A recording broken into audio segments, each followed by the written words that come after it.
Yo, yo, yo. Oh, good morning, good evening, and good afternoon, wherever you may be. Oh, I am Oh, DOZ. I am DOZ here with Cheeto. Oh, and we are here to oh, break down another weekly review of the Raw Rant Race, February 9th, 2026, live from Cleveland. All right. what a And shithole, Cleveland, Ohio. Oh, wait, that's right. yeah. Yeah, Cleveland, where the economy was based on LeBron James at one point in time. But I can say overall, that because I'm from Ohio. So yeah, and overall, this show was m mid, very very mid. I mean, you got some solid wrestling on the show last night, but nothing like that blew me away. I feel for the people that paid to go there because it feels like you didn't really get anything memorable. You got some solid qualifier matches for the chamber, which it's weird how they can declare for the Royal Rumble, but then they got to qualify for the chamber. WWE's continuity and logic does not always make sense. But this what is do you true. think, Cheeto?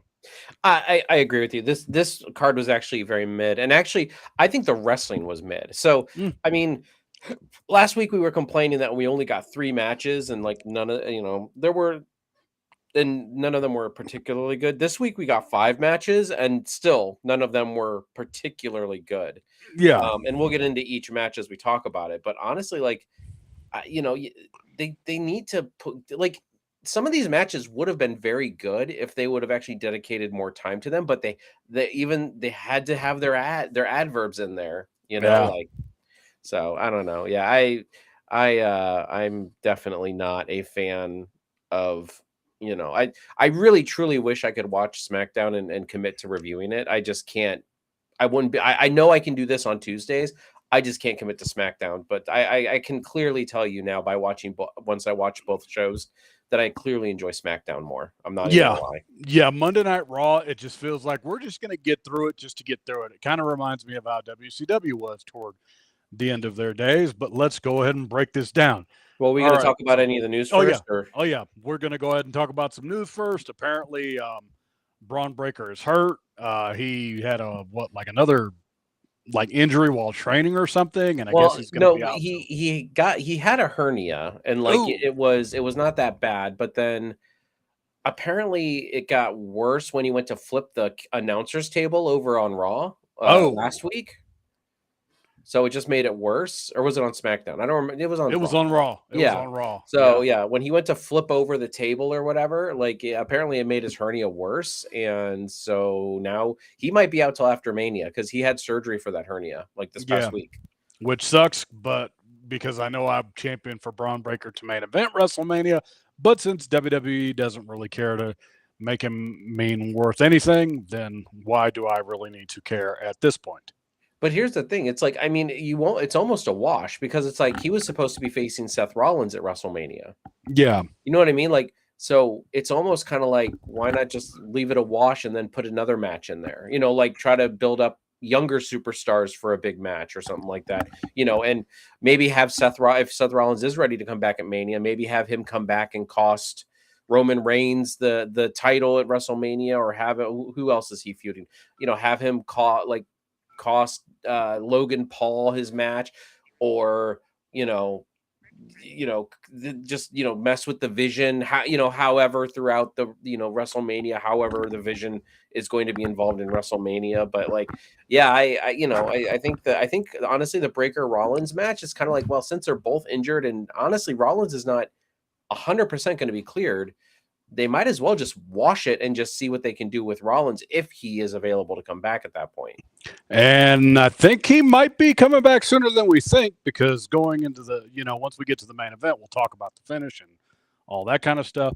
But okay, the other thing, WWE and TKO are greedy and petty.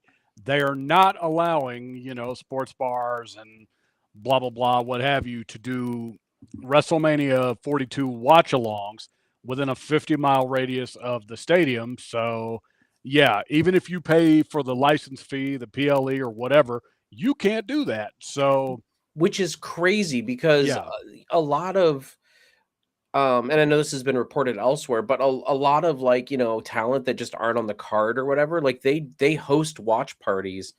You know what I mean? Like, so yeah, WWE gets a licensing fee. Their talent actually gets something to do that night if they're not involved. You know what I mean? Like it's actually it's actually win-win. Plus, it boosts the community. It boosts the economy Yeah. in that community. Like I don't understand what TKO like. I could see if and I don't agree with this, but I could see if like they were like, okay, across the board, no more licensing fees, no more watch parties across the nation. You know what I Yeah. mean? Because we want everybody to buy their own individual WrestleMania, ticket or buy their own PLEs or whatever. And even though I don't think that's how that works anymore, but Yeah. still, like, I could see it that way. But I'm kind of like, they want everybody to subscribe to ESPN Plus. That's what it is.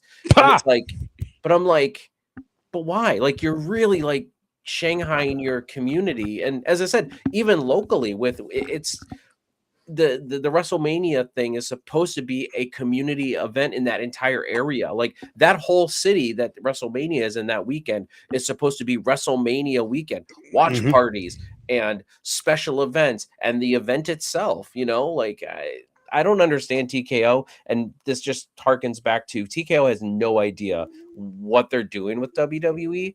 And my only thing is like we've talked in the past about the Saudis buying next year. Do we think the Saudis are going to be more hands-on or hands-off than TKO? They're going to be hands on if they're Would it? buying it. Okay. Because here's what I said in the chat earlier, and I know you were like, "What?"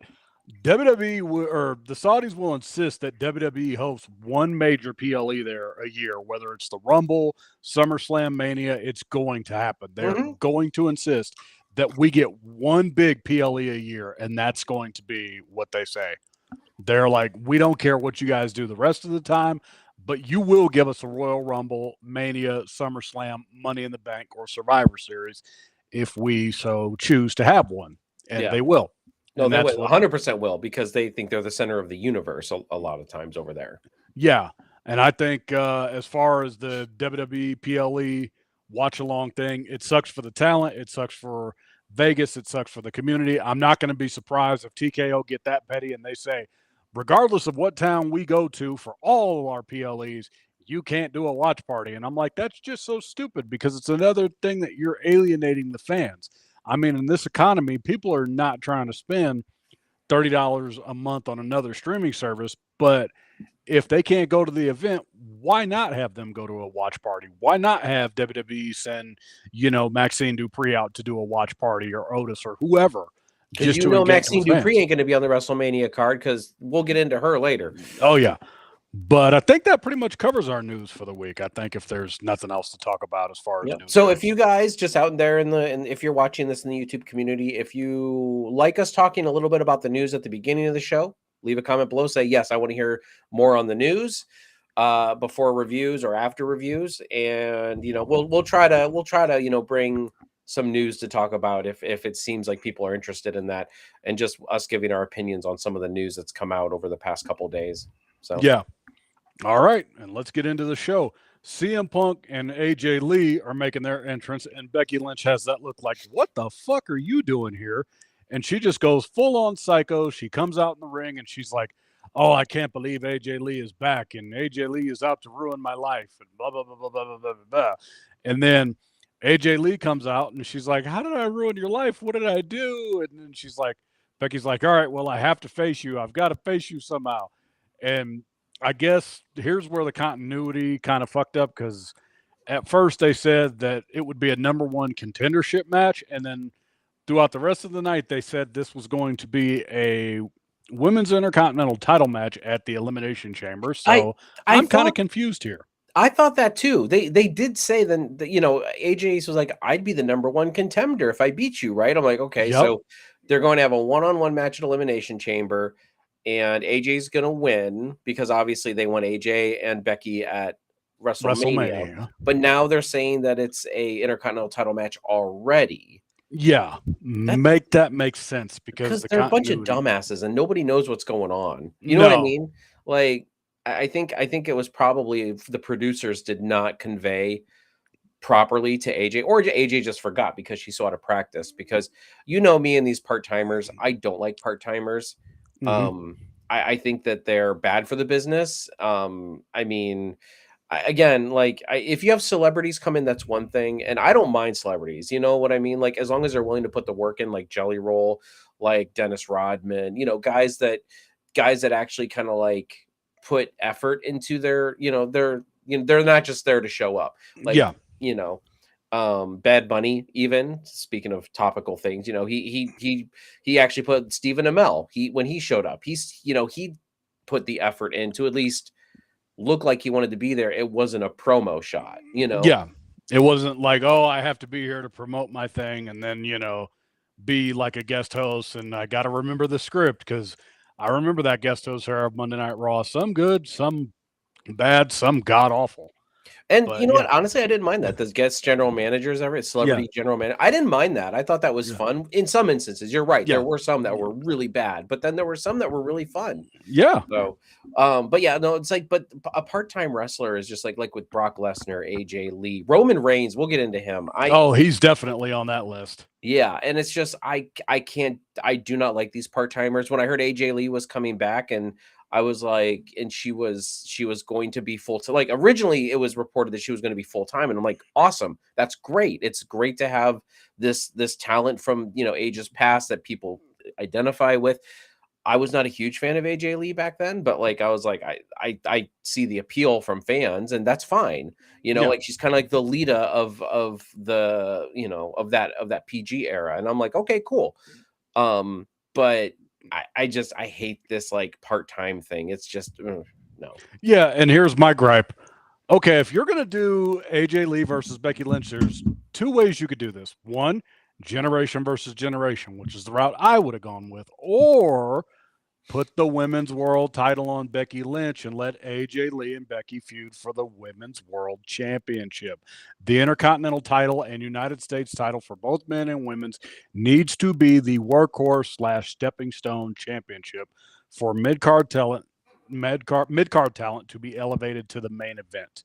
And If that should be the purpose. and yeah, and if anything, I mean, yeah, like what the route I would have gone with it is after Becky lost the Intercontinental title. I would have. I mean, again, is Maxine Dupree the best Intercontinental champ? No, but you know what? At least, like you said, it's the stepping stone title. It's the workhorse title. Give her a chance to run with it a little bit and see how she does. And then Becky, I would have taken her to SmackDown and I would have had her go after Jade Cargill. And I Yeah. know it's heel versus heel, but at the same time, I feel like Becky Lynch, like her heel persona, I'm 50-50 on it, but at the same time, it is so obnoxious that I think people would have even started cheering for Jade Cargill. But I would have put the title on Becky, and then yes, do Becky versus AJ for the women's WWE title at WrestleMania. Like this Jade Cargill thing just is not working. No, Jade Cargill, I know they're trying, and bless her heart, she's trying, but Jade is not it. She's got the look. I'll give her that. She's got the look, and I haven't Mhm. heard her much on the mic. But Jade Cargill is one of those you could send down to the PC, but like you said, she may never be ready, but at least I respect her for the attempt. Yeah, I I mean, I'm respect her always for, I'm always willing for them to take a chance on somebody. The problem is when they take a chance on somebody and then they just keep it on going, yeah, like again, like Jade Cargill, it's like she's had the belt for 100 days. She's not done anything with it. Nobody cares about it. And it's like Tiffany Stratton like was running with that title. And honestly, and I will admit her title reign was getting stale towards the end, but at the same time she was also dealing with nagging injuries. But in the yeah. first like 6-7 months of her title reign, Tiffany, like she was doing banger work with that title. Oh, yeah, I agree. But yeah, Jade Cargill was definitely not the one to put that belt on. At least to keep it on her. As I said, if it wasn't working, if she wasn't connecting, they just needed to again move on. And they could have put the belt on Becky, what, like 30 days ago, when before, after she Yeah, lost the belt to Maxine. yeah. They could have put the women's world title on her, and then she could have been like, I'm the greatest women's world champion of all time. And then here comes AJ, and she's like, bitch, no, you ain't. I am going to be the greatest women's world champion of all time. And there's your match for WrestleMania. The story writes itself. It's pretty easy. And I But think, and I honestly feel like the PR of this match, Becky Lynch and AJ Lee, deserves to have the WWE Women's title on it. Like, yeah, and I know they're trying to build the prestige of the Intercontinental title, but that's not what it's there for. You know no, what I mean? And I agree with you on that. Like, it's like, no, like this needs to be a women's WWE title match. Like yep, because Becky Lynch and AJ Lee are two big names, kind of like CM Punk and Roman Reigns. So that, like that's what this needs to be, because Lord knows that Roman Reigns and CM Punk are not like blowing out, bangers and matches anymore, but they are, in much to my dismay, they are the biggest names in the WWE pretty much right now. Yeah, I agree. Okay. And then we move on. The Usos versus the Academy Babes, or whatever the hell they call themselves, Tozawa and Otis. Alpha Academy. Alpha Academy. The thing I did not like about this, even though it was all right, the Alpha Academy did not have like any false finishes. Like I could not believe that they wouldn't win the tag titles. Like they had no hope of winning, and I hate the way they built these guys up. It was like, oh, we want to be the number one contenders. Okay, they won the number one contendership. That's fine, but I could never believe in Otis and Tozawa being tag team champions. Like they did nothing to build these guys up as a credible threat to the Usos. So it was like, okay, it's that trope of, oh, we got to have a title match for the sake of having a title match, but that's it. And that's what I felt like with this tag match. It was just okay. And that's what they need to do. They needed to build up the Alpha Academy tag team first. Like they Yep. needed to give them several matches with the Creed brothers, with the New Day, even with, and they really needed to build, because I don't disagree the fact that people don't want to see the Usos versus the New Day 2.0. You know what I mean? Like I get it. Like, the Usos and the New Day have been done so many times. It is kind of almost like, why do it a millionth time? The only difference is that it's kind of swapped. The Usos are faces and the New Day are heels this time, which might put a little bit of a different stank on it.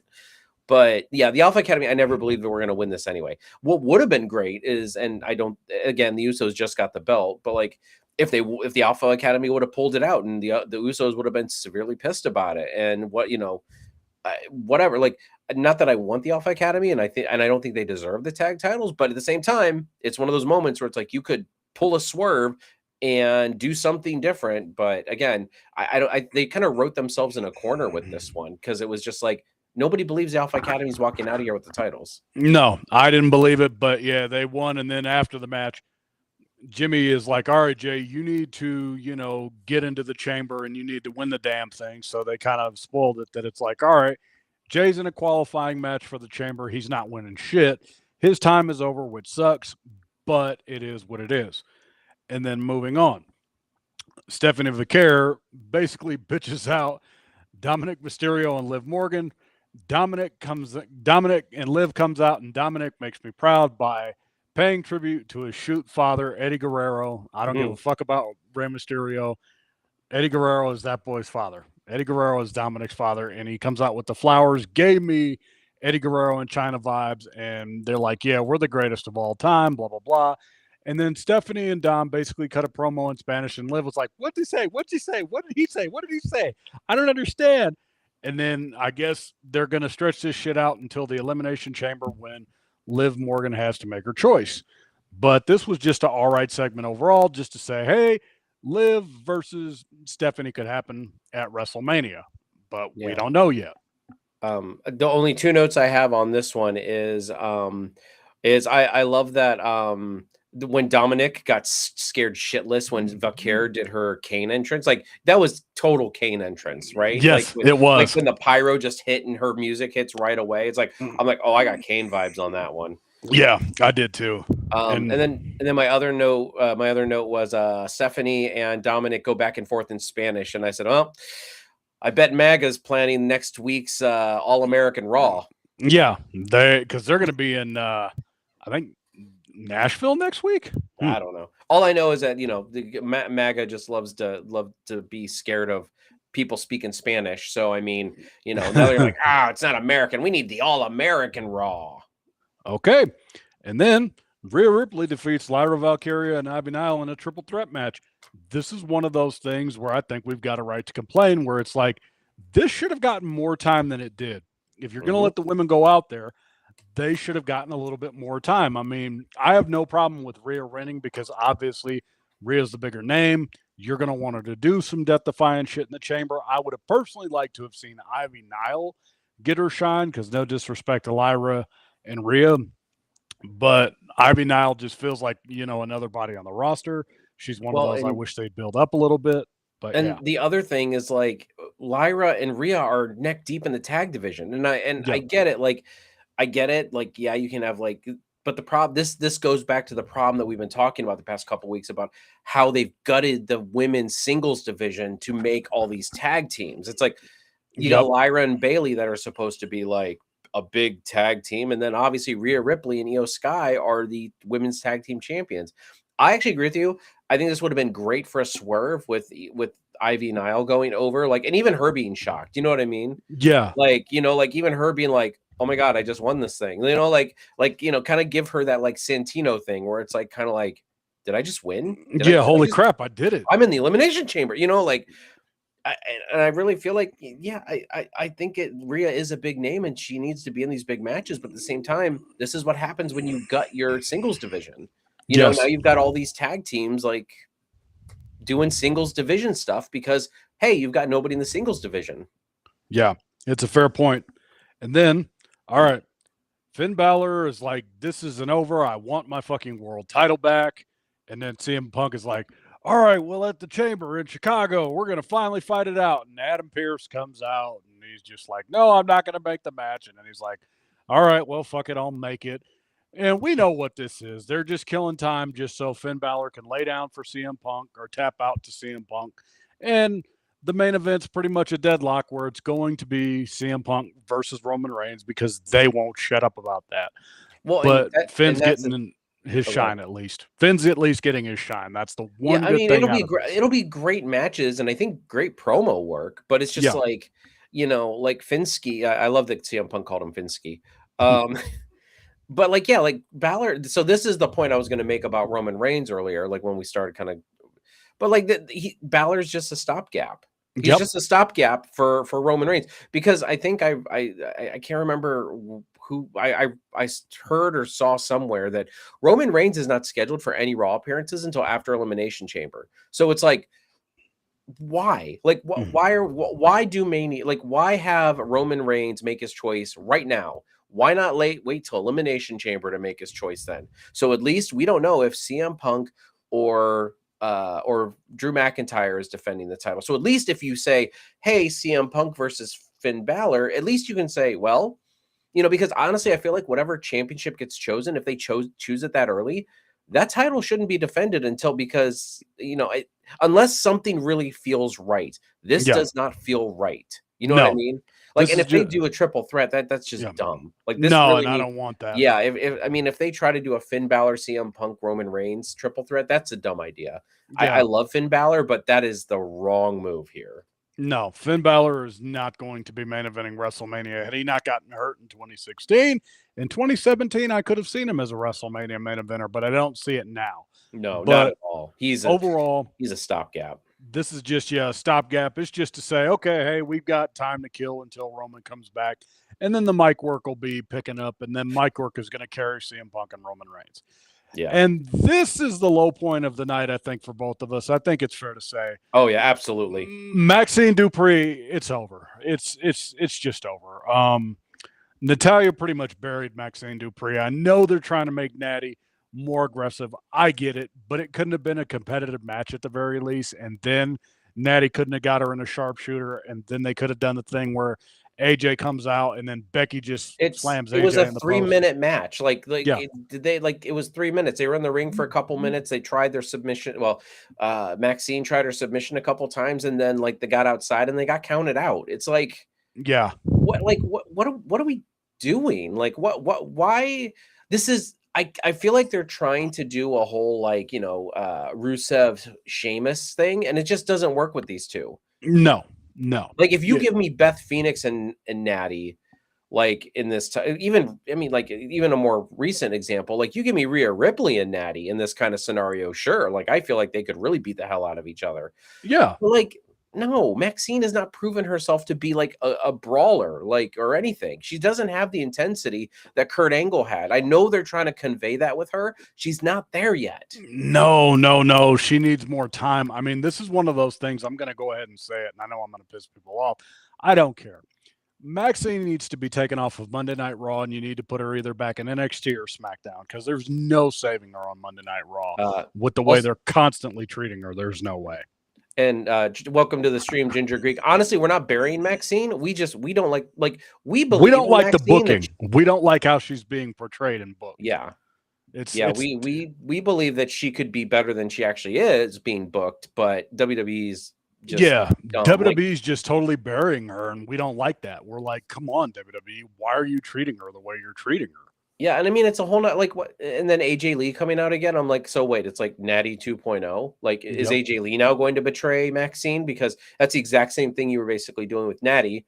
Like it's just maybe they're building to a tag match next week where it's like AJ and AJ and Maxine versus Becky, okay. and Ginger said Ginger was agreeing with us that he was not us burying Maxine, but the WWE burying Maxine. Yeah, the And as I WWE said, is just totally burying her. Yeah, and I can see the talent. Like, she does have some talent there. They just need to use it correctly. Yeah, but if you're not going to do anything meaningful with her, take her off of Monday Night Raw, put her in NXT or SmackDown where I know she could have a chance to shine. Yeah, Or put her on main event. SmackDown. Have her feud for the U.S. title. Jesus, put some stank on that title. Yeah. God. Yeah, just The WWE title booking is just so bad. Yeah, just do something different with Maxine, please. Okay, and then Javon Evans and the original El Grande Americano versus Los Americanos. The only thing that I have here was the finish was cool with the cutter. Yeah. But that's it. It was like Kofi Kingston 2.0. We need Javon and Kofi feuding. That's all I want for him. I want him to feud with Kofi, and that's it. Just for Kofi to be like, all right, look, motherfucker, you think you hot shit because you could fly. Everything you did, I did it first. And then they could fight, and that's it. It is like this El Grande Americano Javon Evans thing, I'm over it. I'm like, he's beaten all of them. I know they are going to do Grande Americano versus El Grande Americano at WrestleMania, which I think will be a good match.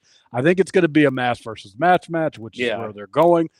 But other than the finish, this was just like, I didn't care about it that much. I mean, so I was actually going to ask you in my notes I had here. What do you think about the OG? I honestly feel like they should have brought Chad Gable back. Yeah, I mean, just brought Chad Gable back and gave him a push. You know what I mean? Like, because I don't know who this guy is, but I fucking miss Chad Gable, man. I really do. Like, I miss seeing. Oh, you don't know who the new Americano is? I don't know who the original is. I'm still trying to figure that out. The guy with the beard, I mean, like, yeah, it's Chad Gable, you douche.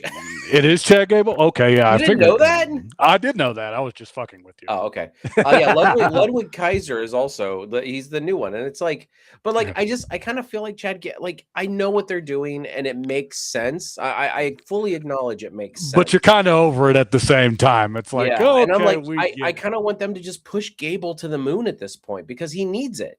They need to give him a singles title. They need to get him in the main event scene. Like, I hate to say it, but like his Kurt Angle persona, like it works. He is the next Kurt Angle, but you know what? It works for me. Yeah, it works. I mean, he could be a Kurt Angle 2.0 copy, and I'd work with it. But yeah, with WWE, it's like this is the case of them relying on the same joke. It was funny the first two times you heard it, but now you're just like, okay, we get the joke. We know that one is Ludwig Kaiser. We know the other one is Chad Gable. Let's just get this over with. Like, I feel like at the Rumble, like the OG, like Gable should have come out as the OG Americano and get eliminated by the new Americano. Yep. And then Chad Gable should have came out later. Like, instead of La Parka, we should have got Chad Gable, like actual Chad Gable come out, like, so, and have him still in the same tights too. Like, just have the mask off. Yeah. That's all you got to do. And then it's like, oh shit. Oh, okay. That's who. But no, it's going to be a whole WrestleMania storyline now, and I'm kind of not feeling it. Yeah, I'm pretty much over it. And then LA Knight defeats Penta and Austin Theory in a triple threat match to qualify for the Chamber. But before that, this is where the continuity doesn't fucking make sense, because in triple threat matches, it's typically no disqualification. Adam Pearce is confronted by the Vision and Paul Heyman, and he's like, hey, don't get involved.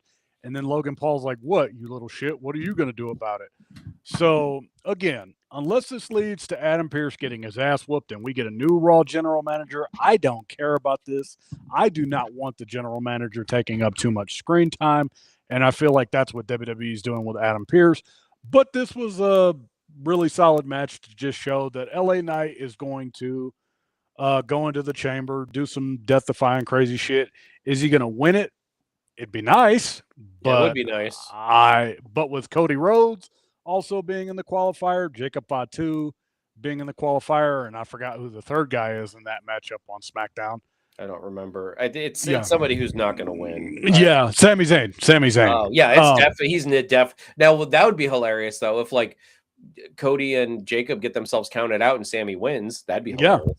that would be a shocker. That would be like holy shit. Or if they actually had Jacob Fatu go over, but since they're trying to have Cody Rhodes as the next John Cena, I could see Cody going into the chamber, probably winning it, and then they fucking do Cody and McIntyre for the umpteenth time, which I don't want mind that. them doing Cody and Fatu. It's a decent it's a decent mashup of characters you just haven't seen go at it. You know what I mean? Like Yeah, I don't mind that, but like I don't want the triple threat where it's Cody, Drew, and Fatu for the WWE title at WrestleMania. You know what I nah, mean? Like I don't want that. I don't want that matchup. Cody needs to stay away from the WWE title for a little while. Let Drew McIntyre stretch his legs more. And I'm sorry, like the Sami Zayn thing, like he defended against Zayn at Rumble. That felt so forced it wasn't even funny. yeah, You could not give me enough lube to make that not feel forced. Yeah, but that was your main event. Is basically LA Knight goes over. So it's one of those Raws where it was like, okay, stuff happened, but at the same time, it feels like stuff didn't happen. And next week they're going to be live in Nashville, where I expect kind of more of the same shit. I expect Adam Pearce to be confronted by the Vision and be like, "All right, we told you not to interfere, so now this is your consequence." Blah blah blah blah blah, leading to Adam Pearce inevitably probably getting his ass whooped after WrestleMania, and we're getting a new Raw general manager. I wouldn't be surprised if they decide to shake things up and get rid of both general managers, even though I love Nick Aldis on SmackDown.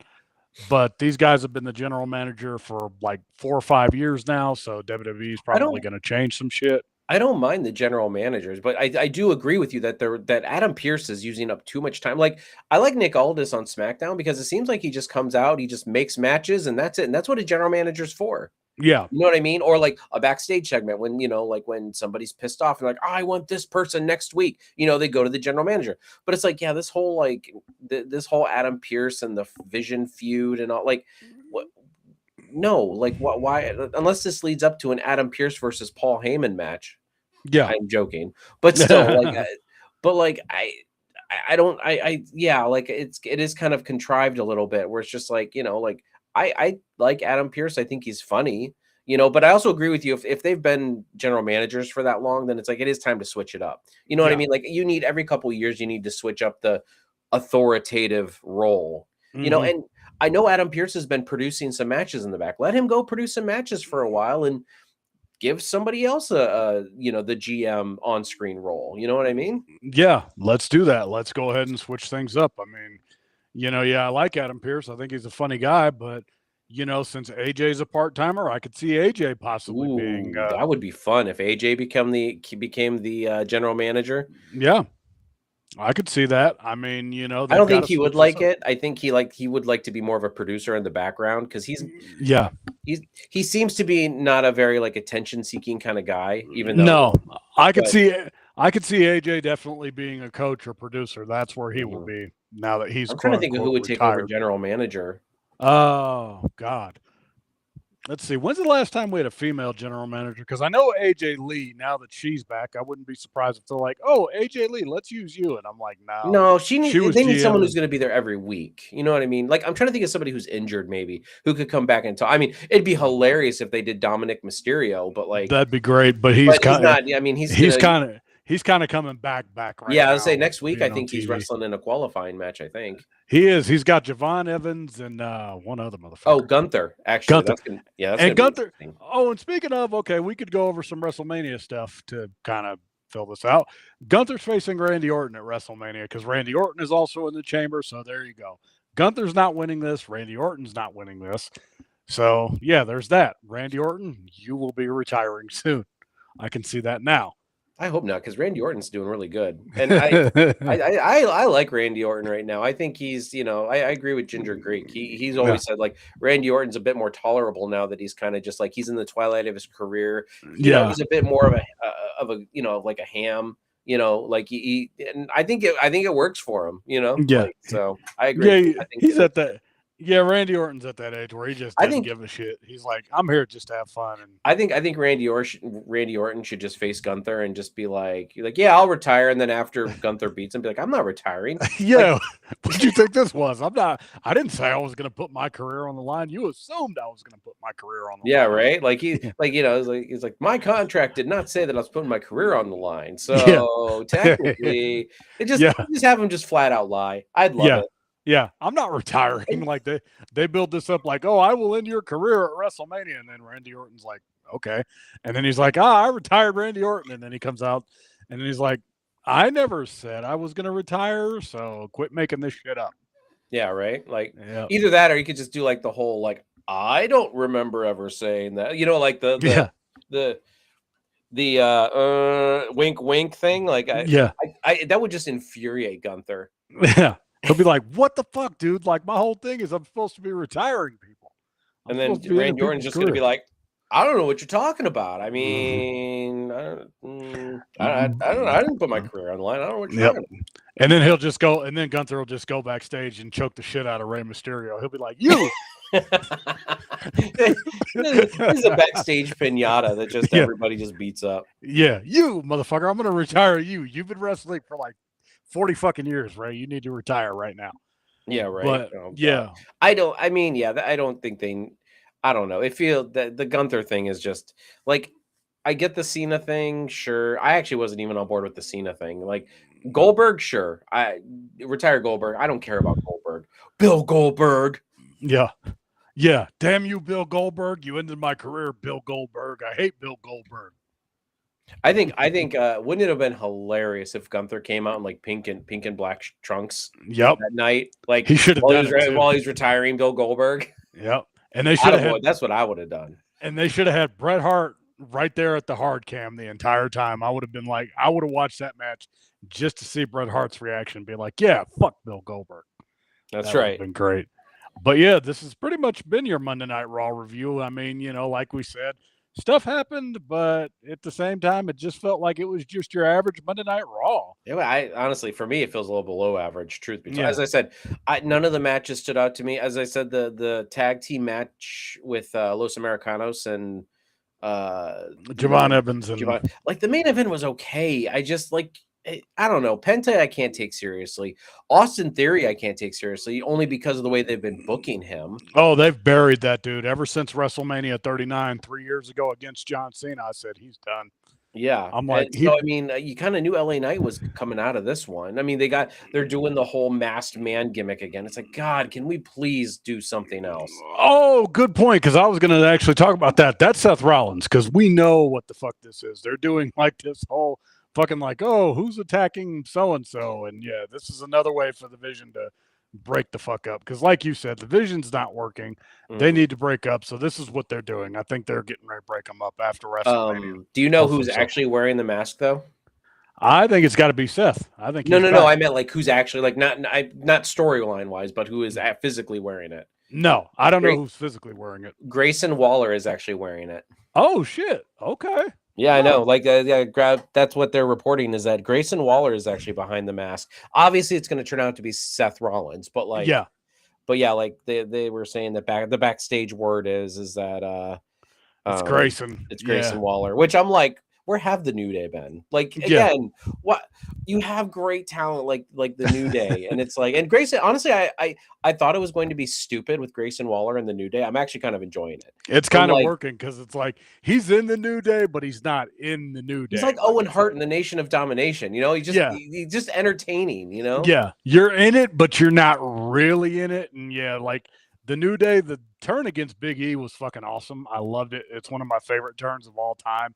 But after that, it was just like, oh, okay, you turn the New Day. They won the tag titles. But since then, what have they done? And I'm like, you got to take the New Day to SmackDown at this point. You need to get the New Day off. Different. You gotta switch it up somehow. And I don't necessarily want their heel run to end. I think they are, when they're on TV and they're doing their heel thing, they do it well, like the whole like mourning the tag titles or something, like that was just some funny shit. Like Xavier Woods' hat, which was like this big, like I was laughing so hard at that dumb shit. Yeah, I don't think I've laughed that hard at the New Day since the Trombone's funeral 10 years ago, when they first formed and Chris Jericho destroyed it. He's like, "Oh, my trombone, it's gone." Oh my Yeah, I god, what mean, are we gonna but that's the thing about the New Day is like just let them be goofy dumbasses. Like Yeah, it's like I'm over serious New Day at this point. I'm like, if you're not going to do anything since Big E basically got out of the New Day, that was as serious as it should have gotten. And then what I would have done is the very next week, New Day would have gone back to being comedic as fuck. I wouldn't well, have no, I kept the still New think Day they that. should be heels, but they should Yeah, still be comedy as heels, like yeah, not, you know, yep, comedy. I don't want them to go back to face. I think right now they need to run with this a little bit, but like the WWE is just like, well, we're not gonna do it. We're gonna focus on all this other stupid shit that you know apparently everybody cares about, which it seems like nobody cares about. yeah. I mean, it's a tough road to WrestleMania this year, and for SmackDown, I know that I said I was gonna join last week. I couldn't join last week; had some issues going on. But this week, I am planning on being there for SmackDown. I'm gonna try to really take advantage of SmackDown. I won't I be heard there I heard all the Ginger time. Greek is gonna join for every SmackDown. He's gonna watch every single solitary minute of every SmackDown and join. Damn, James Gunn, that bastard! He's forcing Yeah, Ginger to do this. that's right. James Gunn has a gun at his head and says you will watch SmackDown. If you either Yep, watch SmackDown or watch my movies, and Ginger said I'll watch SmackDown. and you're gonna like it. Damn it! Ha ha ha. Yep. All But all right. right, No, I think we'll go ahead and get ready to go home. I'd like to thank Cheeto for joining me. Is there anything you'd like to plug before we go? no, just Thursday we have Star Trek Starfleet Academy episode 6, I believe. I think we're on, and then you guys are doing SmackDown on Friday. I think that is up. All right. And I'd like to thank Cheeto for joining me. I'd like to thank Ginger Greek in the comments and those of you that are watching. We are NerdTube, the greatest YouTube channel that you've kind of maybe sort of heard of. Like, share, subscribe, comment, all that good stuff. I am DOZ. With me is Cheeto.